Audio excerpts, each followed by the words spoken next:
오늘이 이제 이사야서 마무리하는 날입니다.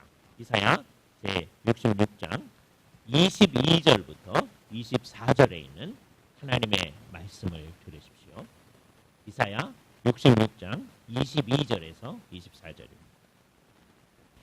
내가 지을 새하늘과 새 땅이 내 앞에 항상 있는 것 같이 너희 자손과 너희 이름이 항상 있으리라. 여호와의 말이니라. 여호와가 말하노라. 매월 초하루와 매 안식일에 모든 혈육이 내 앞에 나와 예배하리니 그들이 나아가서 내게 패역한 자들의 시체를 볼 것이라. 그 벌레가 죽지 아니하며 그 불이 꺼지지 아니하여 모든 혈육에게 가증함이 되리라. 주께서 이 말씀을 사용하셔서 우리에게 필요한 은혜를 베풀어 주시기를 원합니다. 드디어 이사야서 맨 마지막에 이르렀습니다. 굉장히 오랜 세월 동안 우리 이사야서를 공부해 왔습니다. 맨 마지막에서 하나님께서는 명백하게 둘을 대조하십니다. 65장에서 도입된 새하늘과 새 땅이라는 주제가 여기서 마지막으로 다시 한번 나타나는 거죠. 하나님 맨 처음에 성경이 시작할 때 태초에 하나님이 천지를 창조하시니라 했던 그 천지, 하늘과 땅이죠. 그건 하늘과 땅만이 아니라 하늘과 땅과 그 안에 있는 모든 것을 지정하는 거예요. 이 세상 모든 것을 하나님께서는 언젠가 새롭게 하신다. 그렇죠? 그것을 새 하늘과 새 땅이라고 했습니다. 그래서 이제 구약 백성들은 이 세상 역사가 끝나면 이 일이 있게 되는 거구나 하는 것을 이사야서를 통해서 아주 명백하게 생각을 하는 거죠. 그래서 두 사상이 분명해지는 거예요. 이 세상 역사는 이렇게 정체되거나 이렇게 순환하거나 하는 것이 아니라 어떤 방향을 향해 가고 있다. 그 끝을 향해 가고 있다라고 하는 것을 이제 알게 되는 것이고, 그 끝에 이르면 전체를 새롭게 하신다라고 하는 것을 알게 되는 거예요. 그러니까 여기 이제 성경적 역사관이 나타납니다. 성경적 역사관은 이게 직선적이다라는 거예요. 물론 이거를 더 구체적으로 얘기하면 역사라고 하는 게 이렇게 직선으로 가질 않죠. 그래서 이제 사람들이 이게 이제 이런 형태를 가지고 나가는 거죠. 이런 걸 이제 스파이럴이라고 하잖아요. 그러니까 그런 스파이럴의 형태를 가지고 역사가 진행해. 그러나 궁극적으로 목표가 있다는 것이죠. 그때는 뭐냐? 새하늘과 새 땅인데 그건 끝이 아니고 새하늘과 새 땅이 지속해 나가는 거죠. 오늘 그걸 얘기하는 겁니다. 내가 지을 새하늘과 새 땅이 내 앞에 항상 있는 것 같이. 그러니까 지금 현재의 하늘과 땅, 그러니까 이것은 하늘과 땅뿐만 아니라 그 안에 있는 모든 걸 얘기한다고 그랬죠. 그러니까 역시 새하늘과 새 땅도 하늘과 땅만이 아니라 그 안에 있는 모든 것을 새롭게 한 것인데, 이 지금 현존하는 이 우주는 언젠가는 끝이 있게 되어지는데, 대조적으로 새하늘과 새 땅, 새롭게 된 우주죠. 그거는 항상 있을 거다. 그건 끝이 없다. 라고 하는 큰 대조가 나타나요. 근데 그때 이게 피조계 전체를 새롭게 한다고 하는 걸 하시니까 그때 그 안에 살게 될 사람들을 여기서 또 언급합니다. 내가 지을 새하늘과 새 땅이 내 앞에 항상 있는 것 같이 너희 자손과 너희 이름이 항상 있으리라. 너희 자손과 너희 이름이, 그러니까 1차적으로는 이게 유대인들을 언급하는 거잖아요. 오해를 하면 안 돼요. 앞부분의 계시를 놓치면 안 되니까. 앞부분의 계시, 이제 이사야서 뒷부분으로 올수록 땅끝이 내게 와서 하나님께 경배한다. 그래서 유대인으로 한정되어졌던 게, 옛날에는 구약교회가 유대인이었죠. 근데 이것이 이제 확대되어지는 것임을 이사야서 뒷부분이 분명히 하면서, 그러니까 너희 자손 다음에 너희 이름이라고 하는 게 그냥 유대인뿐만 아니라 참 하나님을 믿는 백성들이 계속 있게 되어지는 거죠. 그렇죠? 영속성을 생각하게 된다. 새하늘과 새 땅 자체가 영원할 것처럼, 그러니까 이 세상에 있는 하늘과 땅은 언젠가 끝이 나는데 새하늘과 새 땅은 영원할 것처럼 우리의 존재도 이 세상 살아가다가 언젠가는 죽고 이제 끝이 나죠. 유한하죠. 그런데 새하늘과 새 땅에서 살게 될 때 우리들은 계속 있다는 거예요. 근데 여기 재미있는 현상이 나타나요. 계속 있는데 우리가 이제 영원히 삽니다. 하나님이 이런 말씀 안 했으면 우리가 그걸 알 길이 없습니다. 그죠?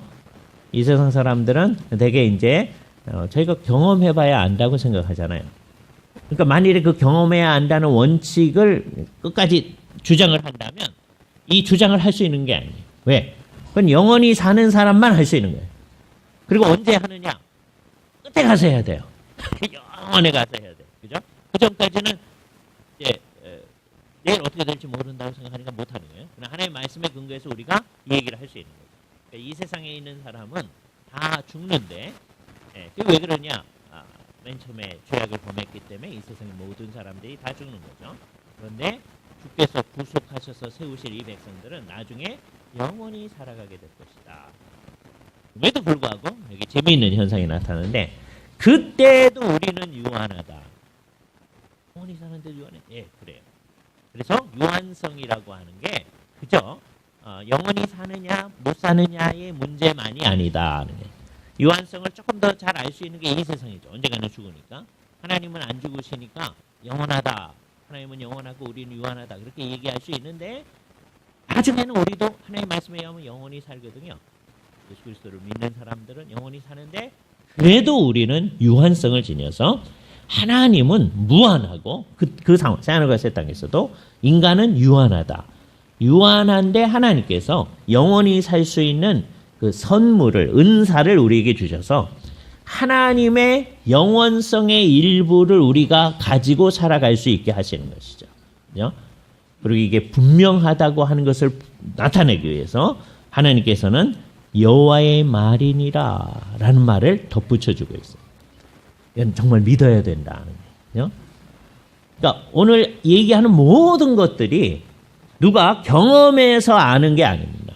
이건 전부 다 성경에는 상당히 많은 부분이 그렇지만 예를 들어서 하나님께서 이 세상 창조했다. 우리가 성경에서 배우잖아요. 하나님이 이 세상 창조하는 거 본 사람 손 들어보세요. 아무도 없습니다. 내가 보고 믿겠습니다. 그러면 아무도 못 믿어요. 그렇죠? 그러니까 성경에 있는 대부분의 것들은 어떻게 하느냐? 하나님의 말을 그대로 받아들이는 거예요. 요거하고 조금 비슷한 게 이 세상에도 있어요. 조금 비슷한 거지 완전히 비슷한 건 아닙니다. 예. 내가 부모님의 자녀인가? 이거 요즘은 DNA 검사해보죠. 뭐 이렇게 나오는 사람들이 있어요. 예, 모든 드라마에 한국 드라마에 나타나는 출생의 비밀 유전자 검사하고 하는 거 익숙해져 있지만 대부분의 사람, 특히 옛날에 사는 사람은 DNA 검사법이란 게 없으니까 그거 그냥 부모님이 얘기해줘서 그렇군요 이렇게 믿는 거죠. 그래서 하는 거예요. 그거하고 조금 비슷합니다. 이거는 도무지 검사법도 없는 거예요. 그러니까 하나님이 해주시는 말씀, 특히 이 말씀은 이사야를 통해서 해주시는 말인데 이게 이중의 믿음이 필요한 거예요. 맨 처음에 이 작업을 한 사람이 이제 모세 오경을 이제 쓰게끔 했을 때 모세가 해주는 얘기를 받아들여야 되잖아요. 여러분이 이집트에 살고 있는 이스라엘 백성이라고 한번 생각을 해보자 말이에요. 그래서 열심히 이제 바로가 시킨 대로 일을 하고 있어요. 근데 오늘날 모세가 와가지고서는 하나님께서 모세는 기본적으로 이제 바로한테 가가지고 내 백성을 내보내라고 하나님이 말씀하신다. 이렇게 얘기하는 거죠. 아마 백성들한테도 하나님께서 너희들이 나와 함께 가도록 했다고 얘기를 했을 거예요. 그죠? 자, 그때 아니 하나님이 당신한테 얘기했는지 안 했는지 우리가 어떻게 합니까? 끝까지 그랬으면 출애굽 못하는 거죠. 그러니까 이중의 믿음이 필요한 거예요. 하나님이 그렇게 말씀하셨다. 하나님의 말을 믿을 수 있다는 믿음이 하나 필요하고 다음에 모세를 통해서 얘기하고 지금 이 본문은 이사야를 통해서 얘기하는데 이사야를 통해서 하나님이 얘기한다고 하는 걸 믿어야 되잖아요. 그렇죠? 근데 여기에 요거로 충분한데 이제 현대에 와서는 그거를 이제 목사님들이 이 말을 설명을 해드려요. 여기 이제 삼중의 믿음이 필요합니다. 그죠? 하나님이 말씀을 하셨다. 계시하신다. 이걸 믿어야죠. 근데 이사야를 통해서 이 얘기를 한다. 그러니까 이사야가 이제 의심이 심해지만 요즘 사람들은 이게 의심이 아주 심하거든요. 그러니까 이사야가 하나님 얘기를 정확히 얘기하는지 우리가 어떻게 하느냐. 그러면 이제 이게 의심이 한이 없으면 하나님이 얘기하셨다는 것도 못 믿게 되는 거예요. 그러니까 하나님 얘기를 믿으려면 이사야를 통해서 얘기한다고 하는 거를 믿어야 되는 거예요. 그다음에 이 세 번째 게 지금 심각한 문제이긴 한데요. 목사님이 그거를 정확히 설명해 주는지 우리가 어떻게 하느냐. 그러니까 여기 이제 책임이 있다는 거죠. 목사들은 성경의 그 하나님의 의도를, 진정한 의도를 잘 설명하려고 노력을 해야죠. 어떤 말씀은 너무 자명해서 그냥 읽으면 알거든요. 근데 어떤 거는 목사님들이 조금 설명을 해주면 쉽게 이해할 수가 있는 거예요. 어떤 건 뭐 복잡해가지고 모르는데, 그죠? 그 일을 돕기 위해서 이제 목사님들이 있는 겁니다. 그죠? 성경을 혼자 읽어 나갈 때 잘 모르겠는 것 있게끔 돼 있어요. 알기 어려운 게 좀 덜어 있는 거예요. 같이 하나님의 말씀을 우리가 같이 공부를 해 나가는 거죠. 그죠? 그래서 교회 공동체는 뭐냐?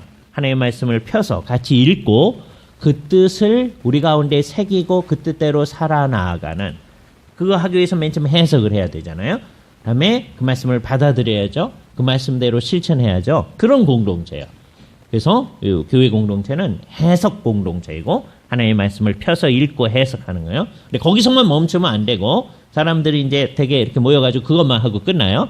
그러면 안 되고 그것을 우리가 진짜로 다 믿어야죠. 이게 정확한 거다 아니에요. 그러니까 그 말을 통해서, 이사야를 통해서 해주는 이 얘기가 정확한 거다. 그러니까 하나님께서 하시는 이 말씀이 정확한 거다. 이걸 믿어야 되잖아요. 그죠? 여태까지 한 말만 해도 뭘 믿어야 되느냐? 언젠가 하나님께서 새하늘과 새 땅을 만드실 거다. 그거는 현존하는 이 하늘과 땅을 새롭게 하시는 거죠. 이 세상을 없애버리고 새로운 걸 만드는 게 아니고, 그렇게 생각하시는 분들도 있어요. 되게 루터파 사람들은 그렇게 생각을 많이 했었어요. 그런데 우리 개혁파 사람들은 언제든지 이 기존의 이 하늘과 땅을 하나님께서 베드로서에 얘기한 대로 불로 태우신다. 이게 뭔지를 잘 몰라요. 그 정화의 과정을 거쳐서 새롭게 하시는 거다. 온 세상을 새롭게 하시는 그 일이 있을 거다라고 하는 것을 믿게 되죠. 그런데 그 하늘과 새 땅은 계속 있을 거다. 하나님 얘기를 안 믿고 이사야 얘기를 안 믿으면 글쎄 이 세상으로 있다가 나중에 없어진다며요. 그 세상 없어질지 또 누가 알아요. 이러면 안 믿는 거죠. 그죠? 나 경험 안 했으니까 나 그때 가봐서 알래. 그러면 안 되는 거예요. 이걸 여기서 믿어야죠. 그죠? 아, 그렇군요. 그죠? 그런데 그 새하늘과 새 땅만 덩그러니 있는 게 아니고 그 안에 주의 백성들이 사는데 그 땅이 계속 있는 것처럼 계속 있을 거다라고 하는 걸 믿어야죠. 그 사람들이 뭘 합니까? 그 사람들이 하는 일을 요약해서 구약적으로 이렇게 표현합니다. 이제부터 나오는 표현이 구약적 표현이라고 하는 걸 알아야 돼요. 예, 그리고 그것이 이제 보편적으로 어떤 의미를 지니지 생각합니다. 구약적으로 이렇게 얘기하는 거예요. 23절 여호와가 말하노라. 다시 한번 그걸 강조해요. 아까 나 여호와의 말이니라 했잖아요. 또 말 필요 없는데도 강조하시는 거예요. 여호와가 말하노라. 이게 내 말이다 하는 거죠. 매월 초하루와 매 안식일에 모든 혈육이 내 앞에 나와 예배하리라, 경배하리라. 예배는 예를 갖추어 절하는 거죠. 배자가 이제 꿇어 엎드려 절하는 거죠. 우린 예배란 말을 많이 사용하기 때문에 그냥 예배 이렇게 하는 게 예배라고 생각해요. 근데 그 말의 뜻이 뭐냐면 예를 갖추어 절하는 거예요. 하나님 앞에 절을 하는 거예요. 근데 이거를 구약적으로 표현하는 거예요. 구약에는 안식일과 매 초하루에 하나님 앞에서 모여가지고 제사하고 제사의 형태로 예배를 했단 말이에요. 그 표현이 나타나는 거예요. 이거는 이제 잘 이상하게 믿으면 이제 해석을 잘못하면 어떻게 되냐? 초하루에 한다고 그랬다. 그러니까 우리가 매달 초하루에 모이자. 그런 교회 옛날에 많았어. 그래서 그러니까 이게 해석을 잘못하는 거죠. 그죠? 예. 초하루에 모인다고 그랬으니까. 이게 무슨 표현이라는 걸 알아야 돼요? 이게 구약적 표현으로 하는 거다. 구약에 초하루와 안식일에 하나님 앞에 제사하듯이 이제 하나님께서 이렇게 새롭게 하시는 일을 통해서 하나님 앞에 경배하는, 진정한 경배하는 일이 있게 될 거다. 그러니까 새 하늘과 새 땅에서는요, 이게 어떻게 할 건지 우리 잘 몰라요. 분명한 거는 초하루와 안식일만 하는 게 아닐 거예요. 그래서 근데 왜 이렇게 표현해요? 이게 구약적으로 표현했기 때문이에요. 그래서 이 표현을 가지고서 이제 우리들이 이 세상을 살아갈 때, 새하늘과 새 땅에 이르기 전에도 우리는 우리 주 예수 그리스도께서 부활하신 안식 후 첫날 이렇게 모여가지고 주 앞에 경배하는 거예요. 그때 우리는 뒤와 앞을 바라보는 겁니다. 왜 이렇게 모여서 경배해요? 우리 주 예수 그리스도의 십자가 사건을 생각하며 주님의 부활을 생각하면서 안식 후 첫날 부활하셨기 때문에 우리 주님이 부활하신 그날 모여서 주 앞에 경배하는 거예요. 주님께서 이루신 그 큰 구원의 사건에 대한 감사를 표현하는 겁니다.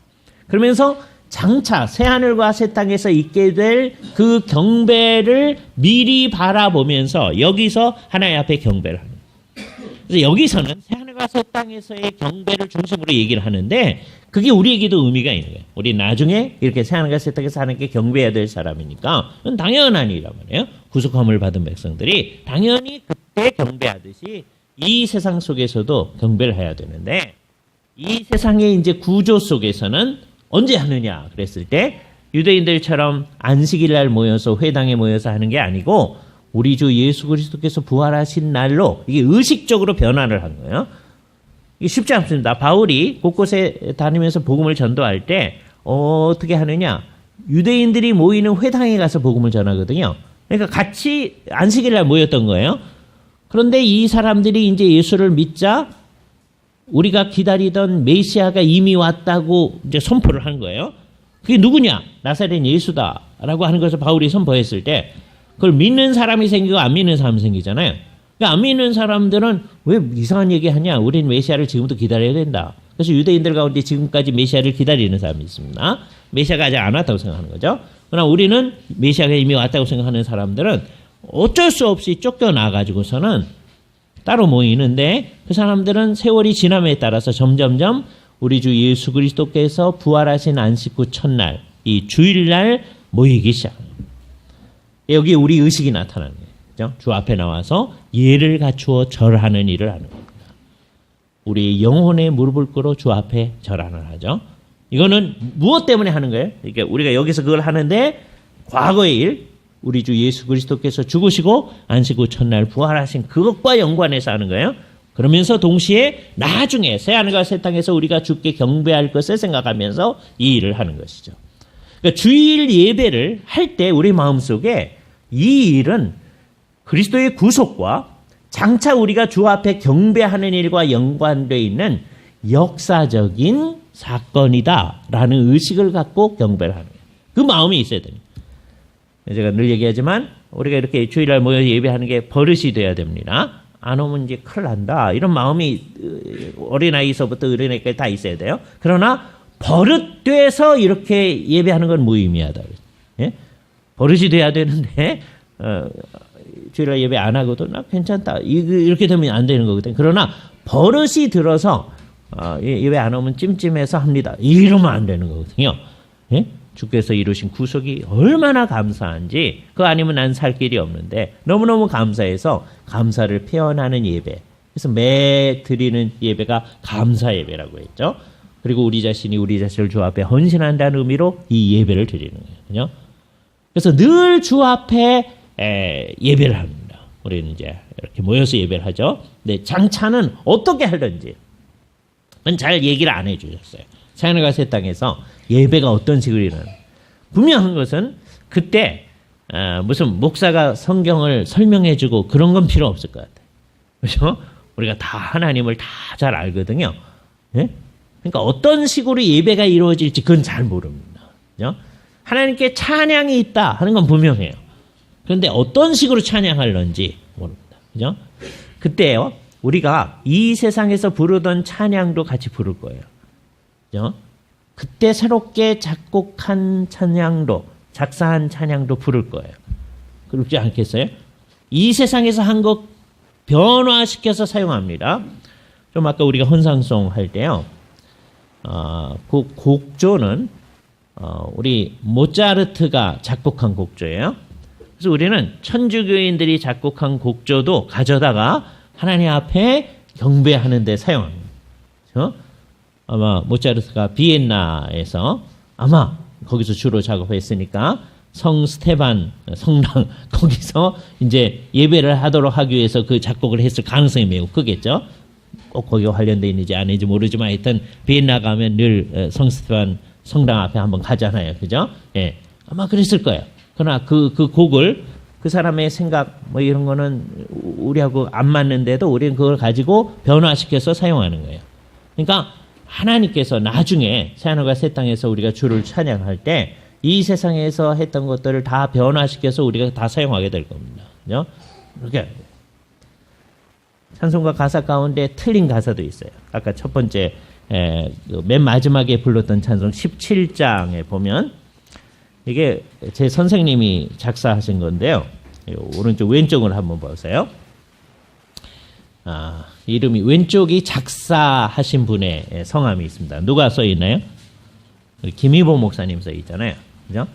이 김희보 목사님이 둘이 있어서 누군지는 잘 모르겠는데 아마 총신대 학장하셨던 김희보 목사님 같아요. 그럼 제 선생님입니다. 제가 총신대학 다닐 때 우리 학장하시던 분이에요.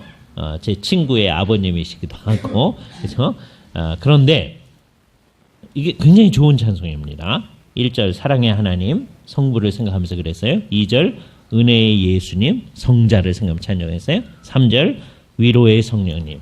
그래서 성부 성자 성령을 다 찬양하잖아요. 그 내용들 다 좋아요. 근데 이제 한 곳 1절 두 번째 단에 주 영광 이 성전에 가득히 넘치네 이러잖아요. 이분이 구약 교수님이었거든요. 그냥 이게 이 성전 개념이 변했다는 것을 생각을 안 하신 건지 아니면 그냥 비유적으로 그렇게 얘기한 건지. 비유적으로 쓸 수는 있는데 비유적으로 자꾸 쓰다 보면 자꾸 이 건물을 성전이라고 자꾸 한단 말이에요. 그게 이제 한국교의 고질적 문제였단 말이에요. 예. 그러니까 이게 이제 사실은 문제가 되는 거죠. 예. 그러니까 잘못된 거는 나중에 이제 어떻게 할 거예요? 주께서 고치게 하실 거예요. 그렇죠? 작곡도 잘못된 거는 주께서 고치게 하실 거예요.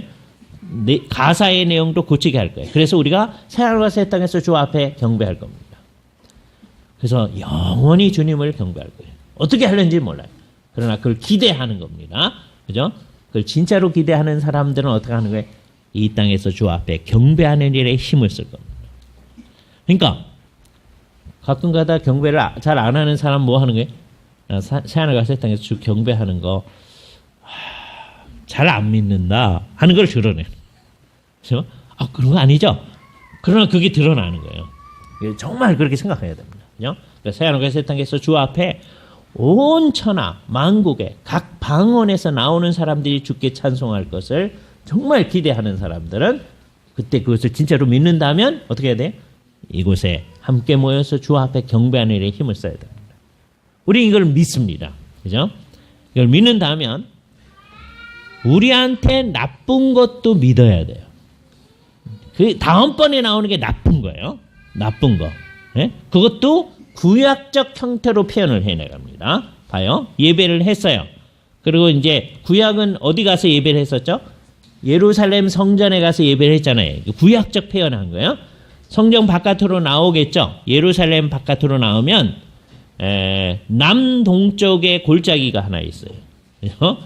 그 골짜기를 소위 흰놈의 골짜기라고 합니다. 그죠? 남동쪽에 있어요. 예루살렘 성벽 바깥에. 예? 거기에 맨 처음에는 그냥 흰놈의 골짜기라는 골짜기였어요. 개 흰놈이에요. 흰놈의 골짜기, 개 흰놈. 예? 흰놈이 어떤 사람의 이름이었을 가능성이 매우 크고 아니면 하여튼 지역 이름입니다. 근데 골짜기니까 개 흰놈입니다. 그런데 거기에서 이스라엘 백성들이 못된 일을 자꾸 하는 거예요. 나중에 보니까. 맨 처음에 일반적인 일이었습니다. 아주 대표적으로 열왕기하 23장을 한번 봐보겠습니다. 열왕기하 23장 10절 말씀에 의하면 개 흰놈, 흰놈의 골짜기에서 어떤 일이 있었나 하는 걸 알게 돼요. 23장 10절. 왕이 여기 이스라엘 백성들의 맨 마지막에 요시아가 이 사람들을 이제 새롭게 하는 요시아의 종교개혁 얘기가 나옵니다. 왕이 요시야 왕이에요. 또 흰놈의 아들 골짜기에 도벳을 더럽게 하여 어떤 사람도 몰록에게 드리기 위하여 자기의 자녀를 불로 지나가지 못하게 하고 몰록한테 드리는 제사를 금지한. 근데 그게 어디서 이루어졌느냐? 흰놈의 골짜기에서 이루어졌었다. 아니에요. 요시야 왕은 종교개혁하면서 그걸 못하게 하는 거예요. 나중에 또 이제 부활합니다. 그래서 흰놈의 골짜기, 개의 흰놈이 뭐 하는 데가 됐냐면 몰록한테 제사를 하니. 예루살렘 좀 바깥에 나와서 몰록이라고 하는 신한테 제사를 하는데 어떻게 하느냐? 자기의 자녀를 불러 태워드려요. 인신 제사를 합니다. 우리에게 익숙한 거는 뭐예요? 인신봉양이죠. 심청전 여기 생각하셔야 돼요. 그건 물로 빠져들게 하는 거죠. 이건 태워드리는 거예요. 그러면 인당수 물에 심청이가 들어가면 이제 그게 잠잠해져서 뱃사람들이 좀 편안히 살아갈 수 있다. 이런 게 생각하는 거예요. 인신 제사를 드리면 신이 그걸 받으시고 다음에 우리한테는 복을 준다. 이렇게 생각하는 거죠. 정말 어리석은 생각들을 하는 거예요. 그죠? 똑같은 겁니다. 어느 나라에나 이 인신 제사 또는 인신 봉양에 대한 생각이 있는 거예요. 그죠? 그래서 누군가 깨끗한 것을 갖다 바쳐야죠. 가장 깨끗한 게 뭐냐? 아직 죄도 짓지 않은 어린아이. 그래서 어린아이를 태워드리는다는 거예요. 거기서 불이 막 이런 불로 태워주리는 거예요. 그죠? 이스라엘 사람들이 거기를 생각할 때 여기는 불이 나타나는 거예요. 이제 못하게 했으니까 여기를 이제 더럽게 했다고 그랬잖아요. 그래서 이걸 뭐라고 만드냐면 쓰레기를 거기다 갖다 놓는 곳이 되는 거예요. 그러니까 여기가 뭐가 됐냐? 개의 흰놈의 골짜기가 쓰레기 하적장이 됩니다. 쓰레기를 옛날서부터 이제 태우잖아요. 예? 그래서 구약적으로 보니까 거기가 맨 처음에는 몰록한테 제사를 지내는 곳이 됐었는데 거기가 뭐가 됐느냐? 쓰레기를 태워버리는 쓰레기 소각장이 된 거예요. 오늘 같으면 그거 예루살렘 근처에 있게 하지 마세요. 뭐 이렇게 나왔을 텐데 백성들이 다 그래서 쓰레기 소각장 자기 집 근처에 있게 안 하잖아요. 그랬을 텐데 여기는 그런 것이 된 거예요. 그래서 개의 흰놈 그러면 머릿속에 뭐가 생각이 나는 거예요?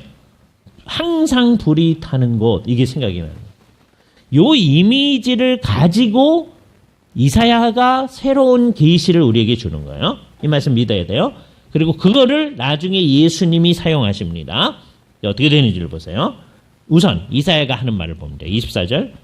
그들이 나아가서 아마 예배 마치고 구약적 예배를 마치고 예루살렘 성문 바깥으로 나가서 보니까 내게 패역한 자들의 시체를 볼 것이라. 그러니까 하나님께 패역한 사람들, 하나님께 반역한 사람들은 죽어서 거기 있는 거다라고 얘기를 하는 거죠. 근데 여기 이사야가 새롭게 얘기하는 게 있습니다. 그 위에도 하나님께 반역한 사람들은 죽는다는 얘기가 계속 있었잖아요. 하나님의 심판이 있다는 거죠. 그런데 그 벌레가 죽지 아니하며 그 불이 꺼지지 아니하여 모든 혈육에게 가증하니 되리라. 토모스러운 것이에요. 가증하다라고 하면 토하여 내칠 만한 것을 얘기하는 거예요. 이게 여러분이 히브리어 단어를 외울 수 있게 만들어 드리는 건데 토에바 가증하다는 거예요. 토에바. 우리는 어떻게 외우는데요? 토하는 거죠. 그죠? 가증함이 되는 거예요. 그죠? 누구든지 토할 것. 애들이 젊은이들이 쓰는 말 가운데 토 나온다 하는 거 있잖아요. 그거예요. 가증함이 된다는 거예요. 그걸 보면 정말 토가 나오는 거예요. 토해봐. 가증함이 된다. 근데 그게 어떻게 표현되느냐면 그 벌레가 죽지 아니하며 그 불이 꺼지지 아니한다. 이게 표상이에요. 이 표상이라는 걸 알아야 돼요. 계속해서 시체가 있는데 지금 잘 보세요. 이 의미를 알아야 됩니다. 시체가 있는데 계속해서 벌레가 나타나는 거죠. 그런데 벌레가 죽고 또 나오고 하는 게 아니라 그 벌레가 안 죽는다. 그리고 불이 꺼지지 않는다. 그래서 누구든지 그걸 바라보기만 하면 토해봐. 가증함을 느낄 수 있게 된다. 그렇게 되는 거예요. 그러니까 여기 벌레가 죽지 아니하며 불이 꺼지지 아니하는 곧 흰놈의 골짜기, 개의 흰놈. 이 말로부터 예수님께서 이제 그 당시에 유대인들이 그 말을 사용하기 때문에 마가복음 9장 말씀을 한번 가보세요. 마가복음 9장. 예수님께서 이걸 가지고 쓴 얘기를 하는 겁니다. 개 흰놈에서 무슨 말이 나오는가 하면 게헨나라는 말이 나와요. 게헨나. 개 흰놈에서 온 말이에요. 개 흰놈은 히브리 말이고요. 게헨나는 헬라 말인데, 그리스 말인데, 그냥 음역을 한 거예요. 개 흰놈을 그리스 말로 음역을 하는데, 음역하다 보면 이렇게 다르잖아요. 그래서, 예를 들어서, 영어 하는 분들이 라디오 하는 걸 갖다 우리가 라디오 이렇게 음역을 하잖아요. 그게 그거죠. 근데 좀 달라졌잖아요. 그거와 비슷한 거예요. 그죠? 예. 텔레비전이라고 하는 거를 우리가 일본 사람들 테레비 이렇게 하잖아요. 예. 그거죠. 근데 음역하면 달라지잖아요. 그거 똑같은 거예요. 개 흰놈이 이제 그리스 말로 바뀌어졌을 때 게헨나라거든요. 게헨나. 그 게헨나라고 번역된 말이 어디냐? 여기 9장 마가복음 9장 45절 이후를 봅니다. 예수님이 이렇게 얘기해요. 만일 내 발이 너를 범죄하게 하거든 찍어버리라. 이게 과장법이라는 걸 알아들어야 돼요. 물론 필요하면 이렇게 할 수도 있습니다. 만일에 우리가 이걸 문자적으로 실현했으면 교회 공동체 안에 있는 사람들 어떻게 됐을까요? 이제 잘라버렸어요. 그렇잖아요. 그러면 안 되잖아요. 그러나 이 말씀을 엄중하게 생각해야죠. 그죠? 다리 저는 자로 영생에 들어가는 것이 두 발을 가지고 지옥에 던져지는 것보다 나으니라. 이 지옥이라고 번역된 말이 게헨나. 게헨나는 어디서 온 말이라고요? 개 흰놈에서 온 말이에요. 그죠? 지옥은 어떤 곳이다?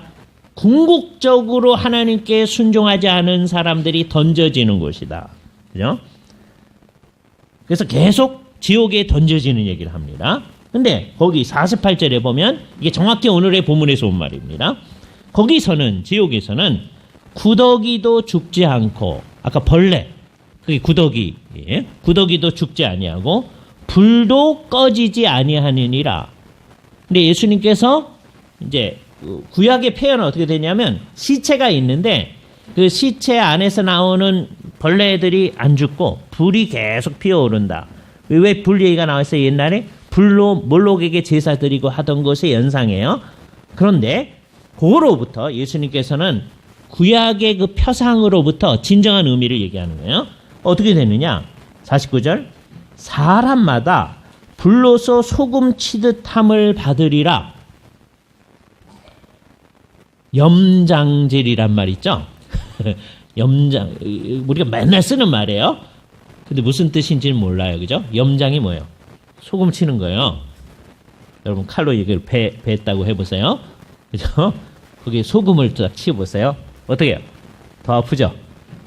그죠? 우리는 그게 염장질이에요. 예?